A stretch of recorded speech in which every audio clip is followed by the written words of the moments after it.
கரகத்தட்டு கத்திர மயப்படுத்தும். நம்ம யாவரும் ஆண்டு பாதத்தில் அமர்வமாக. நம்ம எல்லாரும் அமர்வோம். கொஞ்ச நேரம் கர்த்தருடைய வேதத்தில் நம்ம என்ன செய்யறோம், நம்ம இந்த நாளை நம்ம தியானிக்க போறோம். இந்த நாளிலும் கூட ஆண்டவராக இருக்கிற இயேசு கிறிஸ்து நாமத்தினாலே உங்களை யாவரையும் அன்போடு கூட வாழ்த்துகிறேன். கர்த்தர் உங்களை ஆசீர்வதிப்பாராக.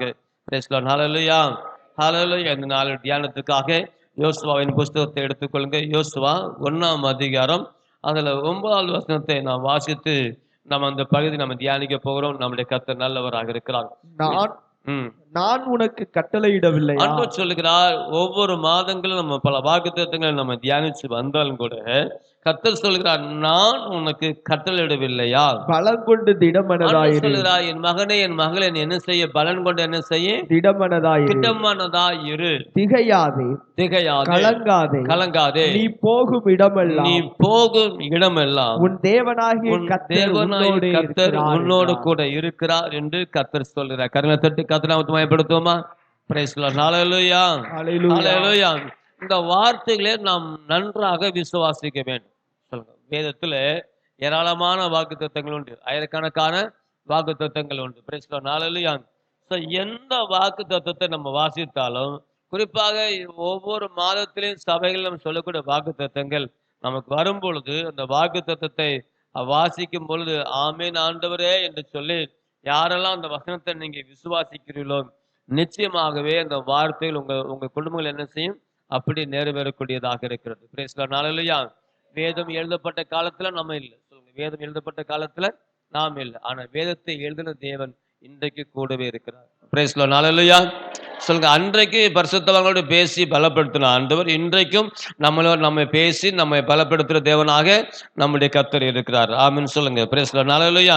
இங்கே பக்தனாகிய யோசுவா அவர் அங்கே கலங்கி இருக்கிறார் அல்லது திகைச்சு போய் இருக்கிறார். மோசேயை ஆண்டவர் நடத்தும் போது சொன்னார், நான் இந்த ஜனத்தை நீ அவர்களை என்ன செய்ய? இளைப்பாறுதலுக்குள்ள நடத்தி செல் என்று கர்த்தர் அங்க சொல்லியிருந்தார். ஆனா யோசுவாக்கு சொல்லும் போது என்ன சொன்னார்னா, வசனம் 6வது வசனத்தை பாருங்களேன். பலன் கொண்டு திடமானதாயிரு, இந்த ஜனத்தின் பிதாக்களுக்கு நான் கொடுப்பேன் என்று ஆணையிட்ட தேசத்துல நீ இவர்களுக்கு பங்கிடுவா என்று சொல்லுகிறார். கரங்களை தட்டி கர்த்தர் என்ன மையப்படுத்தும். Price the lord. ஹல்லேலூயா.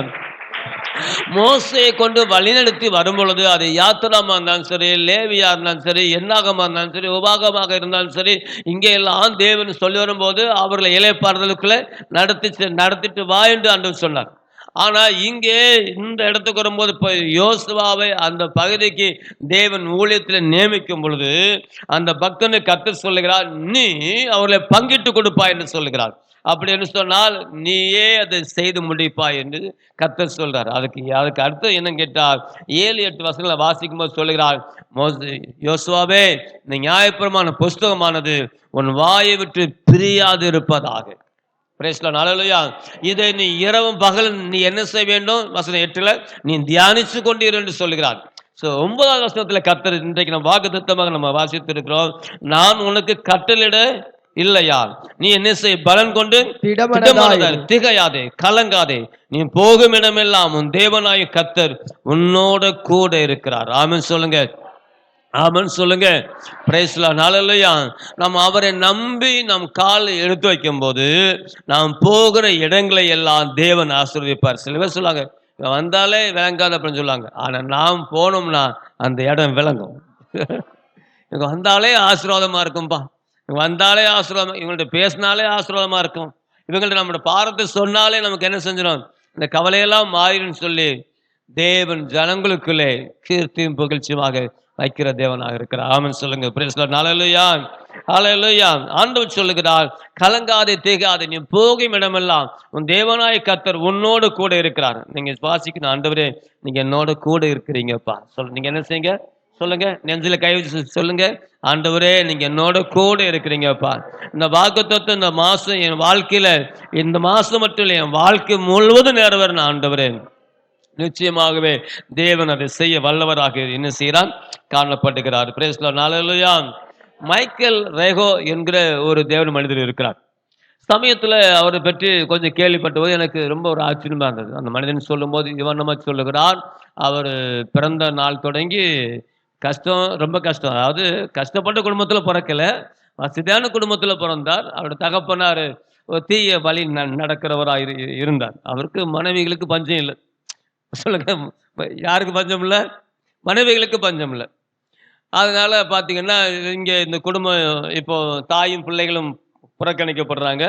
அப்போ அந்த அம்மா வந்து சரி பிழைப்பதற்காக அவரை கொண்டு போய் அவங்க அக்கா வீட்ல விட்டுட்டு, அந்த அம்மா வெளிநாடு போய் அங்க ஒரு மாசம் 1,80,000 சம்பளம் வாங்குது. பெரியம்மாவுக்கு அனுப்பி வச்சு மகனை பார்த்துக்கன்னா, பெரியம்மா பிரியம்மா. சொல்லுங்க. பெரியம்மா பெரியம்மா. அதனால இவருக்கு எதுவுமே இவரை எவ்வளவு தூரம் கொடுமை பண்ணும் அந்த பண்ணிக்கிட்டு காசெல்லாம் அது சுருட்டிடுச்சு. கடைசி அங்கிருந்து புறக்கணிக்கப்பட்டு போற இடங்களெல்லாம் புறக்கணிக்கப்பட்டு எல்லாராலும் எல்லாராலும் வெறுத்து தள்ளப்பட்டு ரொம்ப கஷ்டம். வாழ்க்கையாக சொல்லும்போது ரொம்ப கஷ்டமா இருந்துச்சு. அதுக்கு பிறகு அவருடைய பின்காலங்களில் இயேசுவை ஏற்றுக்கொண்டு அவருக்கு ஒரு நல்ல ஒரு திருமணம் முடிஞ்சு, அங்கேயும் கஷ்டம், அங்கேயும் தொல்லை. அப்படி இப்படிலாம் இருக்கும்போது கடைசியாக அவங்க மனைவி கர்ப்பவதி ஆகுறாங்க. அவங்க போய் ஸ்கேன் பண்ண பார்த்தீங்கன்னா, அந்த டாக்டர்லாம் கூப்பிட்டு சொல்லியிருக்காங்க, எப்போ கை நல்லா வளர்ந்துருக்கு, கால் என்ன செஞ்சு நல்லா வளர்ந்துருக்கு, சரீரம் நல்லா வளர்ந்துருக்கு, வளர்ந்துருக்கு வளர்ந்துருக்கு வளர்ந்துருக்கு வளர்ந்துருக்கு. சரி என்னதான் சொல்ல போற பார்த்தா கடைசி சொன்னாங்களா, சாரி எங்களை மன்னித்து கொள்ள வேணும். அந்த குழந்தையுடைய தலை ரொம்ப சின்னதா இருக்கு. ஒரு 3 இன்ச்சு தான் இருக்கு. உங்க பிள்ளையோட உருவத்தை பார்த்தா பெயின் குயினா இருக்கு ஒரு பறவை. அதே மாதிரி தான் உங்க பிள்ளை இருக்குன்னு. அவர் ரொம்ப கலங்கி அழுதாராம். ஆண்டவரே நீங்க சொன்னீங்களே, கலங்காதே திகையாதே, நான் தேவன் சொன்னீங்களே, நான் பிறந்ததுல இருந்து வாழ்க்கையில துன்பத்தின் தூரத்தில் என்ன செய்யறேன், அனுபவிக்கிறேன். அப்பா உதவி இல்லை, அம்மா உதவி இல்லை, யார் உதவியும் இல்லை, மாமா உதவி இல்லை, எந்த உதவியும் இல்லை. அவர் அனாதையா புறக்கணிக்கப்பட்டு கொண்டு இருக்கிறேன். இந்த நேரத்துல பிறக்க போற குழந்தை எப்படின்னா, அது உங்க நாமத்துக்கு ரொம்ப இழுக்குமேன்னு சொல்லி அவர் கதறி அழுந்தாராம். அவர் அழுது அந்த இரவெல்லாம் அழுது கொண்டு இருக்கிறார். ஆனாலும் நீங்க சொல்லியிருக்கீங்க, கலங்காதே திகையாதே, நான் தேவன் போகிற இடமெல்லாம் கூட இருப்பேன்னு சொன்னீங்களே. ஆனா என் வாழ்க்கையில இப்படி ஆயிடுச்சு என்று சொல்லும்போது, விடிய காலத்துல மற்றொரு போதகர் போன் பண்ணி சொன்னாராம், என் தாசனே நீ கலங்காதே, உன் பிள்ளைக்கு 3 இன்ச்சு தலை இல்லை, 11 இன்ச்சு தலையை தேவன் வச்சிருக்க. இல்லையா? 3 இன்ச்சு தலை இருந்தா தானே அது அந்த பறவை பெயின் கோயினா அதே மாதிரி இருக்கும். 11 இன்ச்சு தலை இருந்தா அது எப்படி இருக்கும்? குழந்தையா தான் இருக்கும். இல்லையா? பரிபூர்ண ஆளு. ஒரு இரவுக்குள்ளாக தேவன் செய்யறது பெரிய ஒரு காரியம். அப்புறம் இவங்க போய் ஸ்கேன் பண்ண போனா அவங்க இன்னும் விளையாடுறீங்கப்பா நீ, அதே ரிப்போர்ட் எப்படி இருக்கலாம்? இல்லைங்க ஐயா, இன்னொரு இடம் எடுத்து பாருங்க, இன்னொரு இடத்து பாருங்க, இன்னொரு இடத்து பாருங்க. கடைசியா பார்த்தா அந்த பெரிய டாக்டர்லாம் பார்த்து ஆச்சரியப்பட்டு சொன்னாங்களா, இதுன்னு பெரிய மிரக்கலா இருக்கு. தேவன் மிரக்கல் செய்யறோம். நாம் கலங்காதபடி காத்துக்கொள்வாராம், கைவிடாதபடி ஆதரிக்கிறது. அப்போ அந்த வசனத்தை நீங்கள் நானும் விசுவாசிக்கும் போது அதை நிறைவேற்றி முடிக்கிற தேவனா இருக்கார். ஆமன் சொல்லுங்க, ஆமன் சொல்லுங்க. ஆதிகாமம் 12ஆம் அதிகாரத்துல 1-4 வசனங்கள் வர வாசிக்கும் போது பார்த்துட்டீங்கன்னா, நான் இதை தியானிச்சு கொண்டு இருக்கும் போது ஆண்டவர் ஆபிரகாமை பற்றி சொல்லும் போது இவன் நம்ம சொல்லுகிறார். ஆண்டவர் ஆபிரகாமுக்கு தரிசனமாய் சொல்லுகிறார், கர்த்தர் ஆபிரகாமை நோக்கி, நீ உன் தேசத்தையும் உன் இனத்தையும் உன் தகப்பன் வீட்டையும் விட்டுவிட்டு நான் உனக்கு காமிக்க தேசத்துக்கு என்ன செய் போ, நான் உன்னை பெரிய ஜாதி. ஆண்டவர் சொல்லுகிறார், என் மகனே நான் உன்னை பெரிய ஜாதியாக்குவேன், உன்னை ஆசீர்வதித்து உன்னை நான் ஆசீர்வதிப்பேன், உன் பேரை பெருமைப்படுத்துவேன், நான் பெருமைப்படுத்துவேன், ஆசீர்வாதமாய் இருப்பாய், ஆசீர்வாதமாய் இருப்பாய். இந்த வார்த்தையை தேவன் சொல்லும்போது ஆபிரகாமுடைய சூழ்நிலையே வேற. அவர் குறுகி இருக்கிறார். அவருக்கு திறமை இருக்கு. சொல்லுங்க, அவருக்கு என்ன இருக்கு? திறமை இருக்கு. திறமை இருக்கு. இல்லைன்னா அவரை வேற வச்சு அவரை கட்டி மேய்க்க முடியாது. ஆபிரகாம் புறப்பட்டு வரும்போது பிச்சைக்காரனெல்லாம் புறப்பட்டு வரல. ஆபிரகாம் புறப்பட்டு வரும்போது பிச்சைக்காரனெல்லாம் புறப்பட்டு வரல. அவருக்கு ஆடு மாடு இருந்துச்சு, வேலைக்காரங்க இருந்தாங்க, கொஞ்சம் செல்வாக்கோடு தான் அவன் புறப்பட்டு வந்தார். எதுவுமே இல்லாம பிச்சை எடுத்துட்டு கிழிஞ்ச ட்ரெஸ் எல்லாம் அவர் புறப்பட்டு வரல. ஆனா மனதுல நிறைய பாதிக்கப்பட்டிருந்தார். அவருக்கு தாய் கிடையாது, அம்மா காலமாயிடுச்சு, தகப்பனார் தேராக இருக்கிறார். அங்கே சகோதரன் ஒருவன் மறித்து விட்டான், சகோதரன் மகன் லோத்து இருக்கிறான், மனைவி இருக்கிறாள், மனைவிக்கு குழந்தை கிடையாது. ஆகவே அவருடைய வாழ்க்கையில சில சம்பவங்கள் எல்லாமே ஒரு தோல்வியான மனப்பான்மையான நிலையில் இருக்கிறார். வியாபாரத்தில் கொடிகட்டி பிறந்தார், தெய்வங்களையே வித்து சம்பாத்தியம் பண்ணக்கூடியவராக இருந்தார். ஆனாலும் எல்லாமே அவருக்கு வெறுமையாக இருந்தது. Praise the lord. ஹல்லேலூயா. அவரோடு இருந்தது ஒரு சிறிய கூட்டம். தேராகோடு இருந்தது சிறிய கூட்டம். மற்றவர்களை ஒப்பிட்டு பார்க்கும்போது அவர்களுக்கு நிகராக அவர் அங்கே இல்லை. அநேகர் அநேக அநேகர் மனிதனுடைய வாழ்க்கையே ஒருவரை ஒருவர் சார்ந்து வாழ்வதுதான் மனிதனுடைய வாழ்க்கை. கணவன் மனைவி சார்ந்திருக்க வேண்டும், மனைவி கணவன் சார்ந்திருக்க வேண்டும், பெற்றோர் பிள்ளையை சார்ந்திருக்க வேண்டும். அப்படி இப்படி ஒருவர் ஒருவர் சார்ந்து வாழ்வதால் மனிதனுடைய வாழ்க்கையே. ஆனா இந்த சூழ்நிலையில மகிமையின் தேவன் தரிசனமாய் சொல்கிறார், நான் காமிக்க தேசத்துக்கு புறப்பட்டு போ, நான் உன்னை ஆசீர்வதிப்பேன். நீ ஏன் கலங்குற? நான் சின்ன சின்ன கொட்டுமே ஏன் கலங்குற? என் வார்த்தை நம்பிவான் உன் பெரிய ஜாதியாக்குவேன். நான் உன்னை பெரிய ஜாதியாக்குன்னு என்ன அர்த்தம்? இவன் பெரியவனா இருந்தா இவனை போய் பெரியவனா ஆக்குவேன்னு சொல்றதுக்கு அங்க அங்க என்ன வாய்ப்பு இருக்கு? அவர் சிறுமைப்பட்டு இருக்கிறார். Praise the lord. ஹல்லேலூயா. பொருளாதாரங்க இருக்கு, வேலைக்காரங்க இருக்கிறாங்க, ஆனாலும் அவருக்குள்ள ஒரு நிறைவு எதுவுமே இல்லை. ஆனா நிறைவுள்ள தேவன் சொல்லுகிறார், நான் உன்னை நிறைவாக்குறேன். Price the lord. ஹல்லேலூயா. அம்மா இல்லைன்னு சொல்ற, ரைட், ஓகே, பிரச்சனை இல்லை. அப்பாவும் வயதானவர், அவரும் கொஞ்சம் காலத்துல இருந்து போயிடுறாரு, அதை பத்தி பிரச்சனை இல்லை. மனைவி குழந்தை, அதை பத்தி பிரச்சனை இல்லப்பா, நான் எல்லாவற்றையும் சரி செய்யறேன். அவர் மட்டும் நம்ம முன்பதாக வச்சிட்டோம்னா அவரே உங்களுக்கு தகப்பன், அவரே உங்களுக்கு தேவன், அவரே உங்களுக்கு தாய், எல்லாமே அவரே. ஆகவே கர்த்தருடைய வார்த்தையை நம்பி அவர் புறப்பட்டு வந்தபடினாலே தேவன் அவரை சிறுமைப்படுத்தல. அவர் போன இடங்களையெல்லாம் தேவன் அவர் ஆசீர்வதித்தார். ராஜாக்கள் இழந்து நின்று அவரை வந்தனம் செய்யற அளவுக்கு தேவன் பெரியவனாக, ராஜாக்கள் அவரை கண்டு பயப்படுற அளவுக்கு தேவன் பெரியவரா இருந்தார். 5 ராஜாக்களை முறியடிக்கிற அளவுக்கு தேவன் அவனுக்கு பலனை கொடுத்தாரு. 5 ராஜாக்களும் 5 ராஜாக்களுடைய படை வீரர்கள்னா எத்தனை பேர், எத்தனை ஆயிரம் பேர் இருந்திருப்பான். ஆனா ஆபிரகாமுக்கு முன்பதான் அது எம்மாத்திரம். வெறும் 300 வருடம் போய் அவர்களை முறியடித்து சிறைப்பட்டு போன லோத்துவின் மற்ற குடும்பங்களையும் சோத மக்களை எல்லாம் விடுவித்தாரு. அது எவ்வளவு பெரிய காரியம். பெரிய வல்லரசு செய்ய முடியாததே சாதாரணமான ஒரு மனிதனாக கர்த்தருடைய நாமத்தை கொண்டு ஜெயம் எடுக்க தேவன் அனுக்கிரகம் செய்தார். ஆகவேதான் யோசுவா சொல்றார், நீ கலங்காதப்பா, பயப்படாதப்பா, நீ போகிற இடமெல்லாம் நான் தேவனாய் கர்த்தர் உன்னோட கூட இருப்பார். அவர் கூட இருந்தா, பக்தனாய் தாவீது சொல்லுகிறான், உம்மாலே நான் என்ன செய்வேன் சொல்லுங்க, சேனைக்குள்ளேயே பாய்வேன். சேனைக்கு சேனை இருக்கட்டுமே, நீ என்னோட கூட இருக்கிறேன். பேசலாம். ஹல்லேலூயா. என்னோடு கூட இருக்கிறது. அப்போ அவன் நம்மளோட கூட இருக்கணும்னா ஒரு காரியத்தை மனதில் வச்சுக்கணும், நாம் அவரோட கூட இருக்கணும். நாம அவரோட கூட இல்லாதபடி இனி கல்லு கடையிலையும் சாரை கடையிலும் பிராந்தி கடையிலையும் அந்த வீண் பேச்சு வெட்டி பேசுகிற பேச்சு இடத்துல உட்காந்துக்கிட்டு கதை அடிச்சுக்கிட்டு தேவன் என்னோட இருக்காருன்னு சொன்னா நிச்சயமா உன்னை மாதிரி பொய்காரம் யாருமே கிடையாது. தேவன் உன்னோட இருக்கவே மாட்டான். உங்களோட தேவன் இருக்கிறாருன்னு சொன்னா அதே போல பாவமும் பரியாசமும் வேற எதுவுமே இல்லை. அவர் வழியில நடந்துப்பார். அவர் உத்தமனுக்கு துணையாக இருக்கிறார். Praise the lord. ஹல்லேலூயா. யாருக்கு துணையா இருக்கிறார்? அவர் உத்தமனுக்கு துணையா இருக்கிறார். உத்தமனுக்கு துணையா இருக்கிறார். சங்கீதம் 121 4-5 வசனம் 8 வரை நீங்க வாசிங்கன்னா 4-5 வாசிங்க. இதோ இஸ்ரவேலை காக்கிறவர் இஸ்ரவேலை காக்கிற தேவன் என்ன செய்வதில்லையா? உறங்குவதும் இல்லை, தூங்குகிறதும் இல்லை. அடுத்து அவர் தூங்குவதும் இல்லை. கர்த்தர் உன்னை காக்கிறவர், கர்த்தர் உன் வலது பக்கத்தில் உனக்கு நிழலாயிருக்கிறார். வலது பக்கத்தில் எப்படி இருக்கிறாராம் சொல்லுங்க? உனக்கு நிழலாயிருக்கிறார். நீ போக இடமெல்லாம் தேவனாய் கர்த்தர் உன்னோடு கூட இருக்கிறான்னு சொல்லும் பொழுது அதை புறப்பட்டு வந்த ஆபிரகாமுக்கு கூட இருந்தது மாத்திரமல்ல, இங்க சொல்லும்போது சொல்லுகிறார், அவர் நம்ம நடத்துற தேவனாய் இருக்கிறனால அவர் நம்முடைய வலது பக்கத்துல நமக்கு நிழலாட்டமா இருக்கிறார். இந்த உலகத்தானுக்கு அது தெரியாம கூட இருக்கலாம். நம்மளோட கர்த்தர் இருக்கிறத மனுஷனுக்கு தெரியுமோ இல்லையோ, பிசாசுக்கு தெரியும். சொல்லுங்க, யாருக்கு தெரியும்? மனுஷனுக்கு தெரியுதோ இல்லையோ, பிசாசுக்கு தெரியும். அதனாலதான் நம்மளை கண்டவொன்னு அது ஓடுது. தேவன் நம்மளோட கூட இருக்கணும்.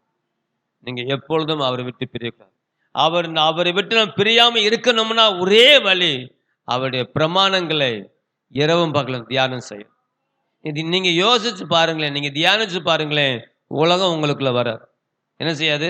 இந்த இடம் வெறுமையா இருந்தா தான் இந்த குப்பையெல்லாம் இங்க வந்து விழும். பசங்களுக்கு அப்படியே கண் அப்படியே அங்க பறந்து போகும். ஒழுங்கா நீ இந்த இந்த நீ அந்த வசனத்தை நீ தியானிச்சின்னா மேற்கொள்ளுவ. வேதம் எழுதப்படாத காலத்துல பக்தனாகிய யோசேப்பை பாருங்களேன். அரண்மனையில நல்ல நல்ல வாய்ப்பு. போத்திபார் அவரு சொந்த மகனை போல எல்லா பொறுப்பையும் ஒப்படைச்சிட்டார். அரண்மனையில இப்ப யாரு பெரிய ஆள்னா யோசேப்பு தான் பெரிய ஆள். அப்பா இல்ல, அம்மா இல்ல, அண்ணன் இல்ல, தம்பி இல்ல, ஒருவனும் இல்ல. ஆனா எகிப்துல அவர் அந்த மேன்மையில் இருக்கிறார். ஆனா அங்கிருந்த ஒரு பிசாசு அவரை கண்ணமிட்டு அவருக்கு தீங்கு செய்யும்படி அது வலை போட்டு சுத்தி சுத்தி வந்தாலும் ஒவ்வொரு தடவையும் தள்ளி விட்டுக்கிட்டே இருந்தார்.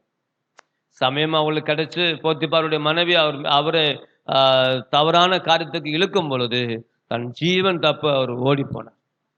தேவன் அதே தேசத்துல ராஜாவுக்கு ஈக்குவலாக தேவன் அவர் உயர்த்தினார். அல்லேலூயா. முதல்ல மந்திரின்னு சொல்லுவதா, நிதி அமைச்சர்னு சொல்றதா, எல்லாமே அவர் தான். பஞ்ச காலத்துல உலகத்தையே போஷிக்கிற ஒரு தேவ மனிதனாய் கத்திரமா. நியாயப்பிரமாணம் இல்ல, வேதம் எழுதப்படல. அவ தொந்தரவு பெரிய தொந்தரவு. ஆனா அவர் சொன்ன பதில் என்ன தெரியுமா? இந்த வீட்டுல என்னிலும் பெரியவன் இல்ல, நீ என்னுடைய எஜமானுடைய மனைவியா இருக்கிற, சரிங்களா? என்னுடைய எஜமான் எதையுமே எனக்கு விலக்கி வைக்கல, சகல உரிமையும் தந்திருக்கிறார். ஆனா என் தேவனுக்கு முன்பதாக இப்படிப்பட்ட பொல்லாப்பை செய்வது எப்படி? அவர் என்னை பார்த்து கொண்டிருக்கிறார். அதுதான் அந்த எண்ணம் ஒவ்வொரு வாலிபனுக்கும் வேணும். ஒவ்வொரு குடும்பத்தில் இருக்கிற பெண்களுக்கு வேணும், குடும்பத்தில் இருக்கிற ஆண்களுக்கு வேணும், எல்லாத்துக்கும் வேணும். கேளடனா இருந்தாலும் மௌன, உனக்கும் அது வேணும். தேவனனை பார்த்து கொண்டு இருக்கிறார், கர்த்தரனை பார்த்து கொண்டு இருக்கிறார். நான் இருக்கிற இடம் கர்த்தருக்கு பிரியமா இடமா, நான் பேசுற பார்த்து கர்த்தருக்கு பிரியமானதா, இதை நீங்க சிந்திக்கணும். அப்ப கர்த்தருடைய வேதத்தை நீங்க தியானிச்சாதான் அதை நீ சிந்திக்க முடியும். கர்த்தரை பற்றி அறிவில்லைன்னா உன்னோட கூட அவர் இருக்கவே முடியாது. உன்னோட கூட இருந்தா அவருக்கு கெட்ட பேர் வந்துடும். அதனால நீங்க அவரோட கூட இருந்தா பூவோடு நார் இணைக்கப்பட்டா நாறு கூட மணக்கும். ஆமான்னு சொல்லுங்க. நாம் கெட்டவனா இருந்தாலும் கூட தேவனுடைய பிள்ளையா அந்த தேவனுடைய பிள்ளைய நம்ம மாறினா நாம் பிறருக்கு மனம் கொடுக்கிறவளா இருக்க தேவன் அனுக்கிரகம் செய்வார். ஆகவே இந்த சங்கீதம் 121 வாசிக்கும் போது அங்கே அவர் அங்க சொல்றார், இதோ இஸ்ரவேலை காக்கிறவர் என்ன செய்வதில்லை, உறங்குவதும் இல்லை, தூங்குவதும் இல்லை. அப்படின்னா அவர் என்ன செய்யல, அவர் அசந்து போவதே இல்லை. சிலர் சொல்ல, அத்தா இவன் தூக்கத்துல இவனுக்கு என்ன நடந்தாலும் தெரியாது, தூங்குங்கத்தாலும் தெரியாது, இவர் தான் தூங்குறது இல்லையே. உன்னை தூங்க வச்சு பராமரிக்கிறதா இருக்காரு, காக்கிறார். கர்த்தர் உன் வலது பக்கத்துல எப்படி இருக்கிறார்? நிழலாய் இருக்கிறார். பகல் வெயிலாயிலும் இரவில் நிலவாயிலும் உன்னை சேதப்படுத்துவதில்லை என்று தேவன். உண்மையிலும் உண்மைதான், எதுவுமே சேதப்படுத்துவது இல்லை. இப்ப எதுவுமே சேதப்படுத்துவதில்லை. நான் யாரையும் சேதப்படுத்தலாமா? நல்லா இருப்ப, நீ யாரையும் சேதப்படுத்த வேண்டாம். கர்த்தர் உன்னை பராமரிக்கிற தேவனாக இருக்கிறார். ஆமென் சொல்லுங்க. Praise the lord. Hallelujah, hallelujah, hallelujah. Last ஒரு வசனத்தை மட்டும் ஒரு சில நிமிஷம் தியானிச்சு நம்ம நிறைவு செய்வோம். ரூத்தின் புஸ்தகம் 4ஆம் அதிகாரம் 14-17 வரை வாசிங்க. அங்கே பல தடவை நம்ம வாசிச்ச பகுதியா இருந்தாலும் அடையப்பா அதுல தேவன் வைத்திருக்காரு பாருங்க பெரிய பொக்கிஷத்தை. எடுத்துட்டீங்களா? ரூத்து 4ஆம் அதிகாரம் 14-17 வரை வாசிமா. அப்பொழுது ஸ்திரீகள் நகோமியை பார்த்து, சுதந்திரவாளி அற்று போகாதபடிக்கு இன்று உனக்கு தயை செய்த கர்த்தருக்கு ஸ்தோத்திரம். கர்த்தருக்கு ஸ்தோத்திரம் சொல்லுங்க, சொல்லுங்க, என்ன ஸ்தோத்திரம் சொல்லுங்க? கர்த்தருக்கு ஸ்தோத்திரம், கர்த்தருக்கு ஸ்தோத்திரம். அந்த வார்த்தை சொல்லும் பொழுது நம்முடைய இருதயத்துல ஒரு களிப்பு சேர்ந்து வருது பாருங்க. நான் இந்த பகுதியில் இந்த 14 வசனம் அப்படியே எனக்கு ரொம்ப பிரமிப்பா இருந்துச்சு. கர்த்தருக்கு ஸ்தோத்திரம், கர்த்தருக்கு ஸ்தோத்திரம். நீங்க அந்த வார்த்தை சொல்ல வெட்கப்படவே கூடாது. இது ஒரு மேன்மையான வார்த்தை. பேசல நாளையா நாங்க நேற்று கீழக்கரில் ஜெபம் பண்ணும் போது பாட்டு படிச்சு முடிஞ்சோன்னா அங்கிட்டு ஒரு கோஷ்டி சட்ட கேட்டுச்சு.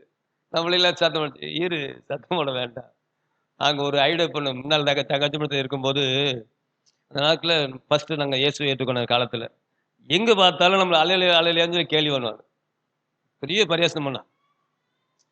அப்ப எங்க நண்பர்கள் வீட்டுக்கு எதிர்த்த வீட்டுல ஒரு பாப்பா பிறந்தா. எங்கள அவங்களுக்கு நல்லா பிடிக்கும். நாங்களும் மட்டத்தனமான பசங்க தான் பிடிக்கும். அப்ப தம்பி நீங்க தான் பேர் வைக்கணும்னு சொல்லிட்டாரு. நாங்க அந்த பிள்ளைக்கு அலையிலையான்னு பேர் வச்சாச்சு. என்ன ஆச்சு? அந்த தெருவே எங்களை கேள்வி பண்ணும். சொல்லுங்க அந்த தெருவே என்ன செய்யும்? அலையில அலையிலையான்னு கேள்வி பண்ணும். இப்ப அந்த பிள்ளைக்கு அலையிலேயே வச்சு பேர் வச்சாச்சு. பார்க்க போனா பிள்ளைக்கு என்ன பேரு சொல்லுங்க? அது கூப்பிட்டா என்னது? அலையிலே. என்னமோ தெரியல. அந்த பிள்ளை நிமித்தம் அந்த வீட்டுல நல்ல ஆசீர்வாதம். அதனால அவரு என்ன பண்ணிட்டாருன்னா, வள்ளத்துல பெயிண்ட் அடிக்கும்போது வள்ளத்திலேயே அலையிலையான்னு எழுதிட்டாரு. வள்ளத்திலேயே அலையிலையா அங்க அடைஞ்சு இங்க அடைஞ்சு அங்க அடைஞ்சு இங்க அடைஞ்சு அலையிலையா பாடு. இனிமேல் அந்த குடும்பம் இப்ப நல்லா இருக்கிறாங்க.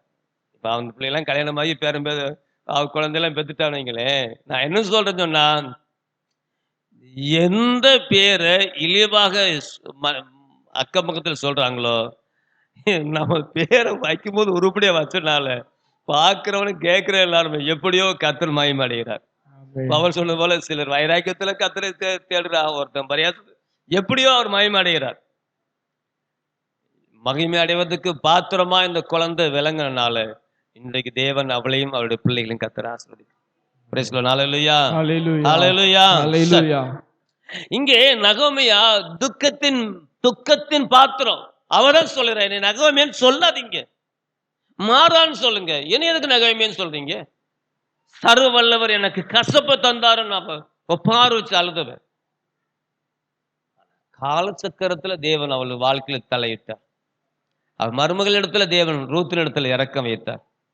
ரூத்து ஒரு குமாரனை பெற்ற உடனே வந்த ஜனங்கள்லாம் சொன்ன வார்த்தைன்னு, பெற்றதோ ரூத்து. சொல்லுங்க சொல்லுங்க, குழந்தைய பெற்றது யாரு? ரூத்து. வந்த ஜனங்கள் வாழ்த்துல பாத்துட்டீங்கன்னா, அப்பொழுது ஸ்திரீகள் நகோமியாவை பார்த்து சுதந்திரவாளி அற்று போகாதபடிக்கு இன்று கர்த்தர் உனக்கு தயவு செய்தார், கர்த்தருக்கு ஸ்தோத்திரம். அந்த வார்த்தையை அவர்கள் உணர்ந்து உன் கண்ணீரை களிப்பாக மாற பண்ணினாரே, அந்த தேவனுக்கு ஸ்தோத்திரம். உன்னை நடத்தி வந்தார் பத்தியா. நீ இங்கிருந்து தப்பி போய் நல்லா வாழலாம் சொல்லி மோவாபுக்கு போய் அங்க போய் சிறுமைப்பட்டு புருஷனை இழந்து பிள்ளை இழந்து நீ வெறுமையா வந்த பத்தியா. இப்போ உன் மடி நிரம்ப உனக்கு நன்மை செஞ்சார் பத்தியா, அவருக்கு ஸ்தோத்திரம்.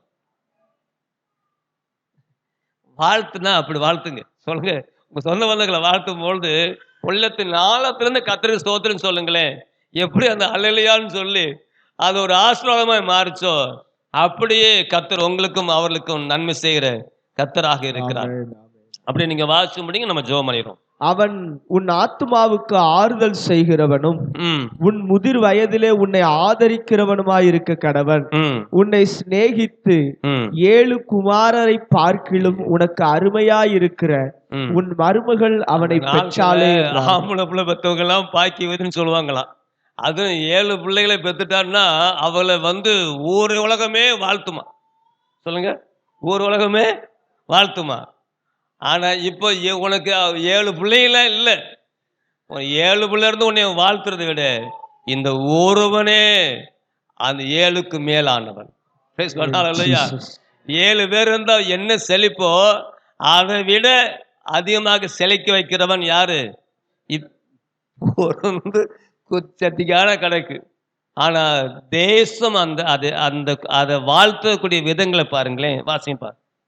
நகோமி அந்த பிள்ளையை எடுத்து தன் மடியிலே வைத்து அதை வளர்க்கிற தாயானால், அயல் வீட்டுக்காரிகள் நகோமிக்கு ஒரு ஆண் பிள்ளை பிறந்தது என்று வாழ்த்தி அதற்கு ஓபேத் என்று பெயரிட்டார்கள். அவன் தாவீதின் தகப்பனாகிய ஈசாயின் தகப்பன். ஆமென். போதும், முழங்கால் படும். இங்கே அவர்கள் எல்லாரும் ஒருமித்து சொல்றாங்க, அவனுக்கு ஓபேத் என்று பேரிட்டு பார்க்கிறோம். பிறக்க போகிற சந்ததி தாவீதே பிறக்கல, ஆனா வேதம் எழுதப்படுது அவன் தாவீதின் தகப்பன் இருக்கிற ஈசாய்க்கு தகப்பனாக இருந்தான் என்று சொல்லி. அந்த வம்சத்துலதான் கர்த்தராக இருக்கிற இயேசு கிறிஸ்து இந்த பூமியில மனிதனாக பிறக்கிறார்.